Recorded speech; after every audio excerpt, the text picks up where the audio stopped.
The art, as you know, probably is one of the most important things in our game.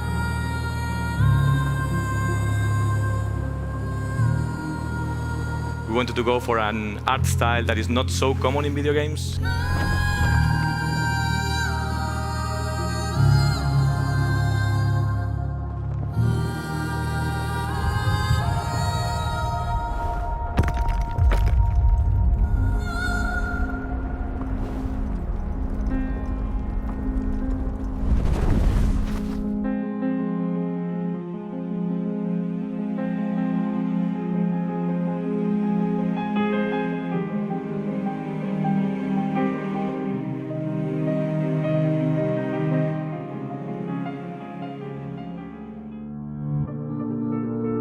As you can imagine, GRIS is a very simple story, but we did that on purpose. We wanted to have a lot of power in the symbolism, but we wanted to leave a lot of room for the interpretation for the player.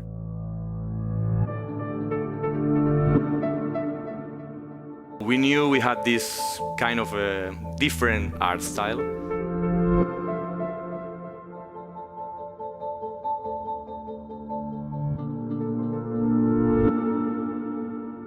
Básicamente, llevaba mucho tiempo trabajando en el mundo del arte y tenía ganas de probar cosas nuevas. Nada, desde la aparición de los videojuegos independientes, pues vi la posibilidad, y gracias a conocer a Adrian y a Roset, vi la posibilidad de encajar mi arte en esta historia, ¿no? en GRIS.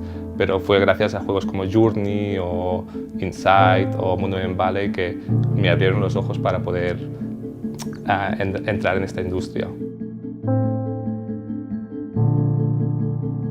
Back in those days, Conrad was checking magazines all day and web pages.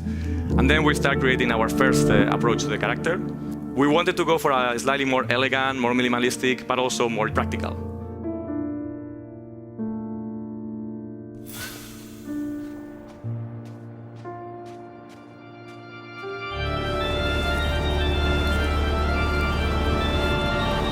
We were thinking about the design of that map, of the area of the sandstorm.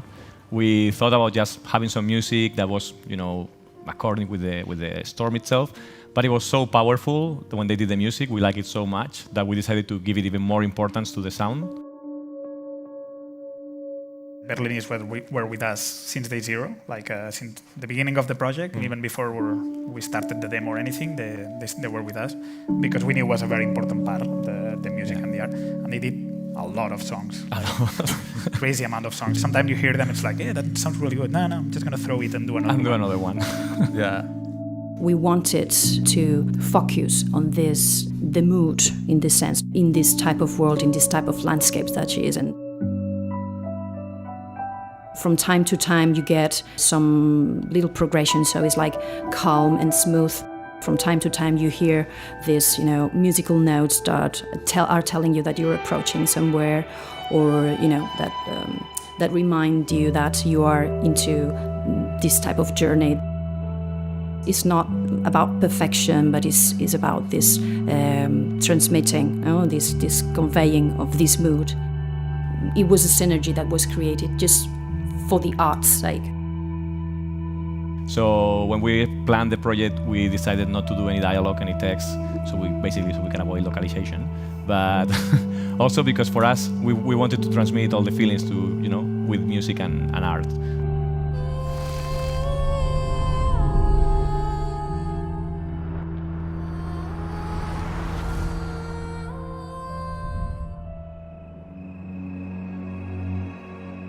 There's no right or wrong interpretation. I mean, our idea since the beginning was to not be very explicit, so people could understand it their own way. You attach to the story in different ways. Maybe it's because you feel sad because you lost a dog or you lost whatever.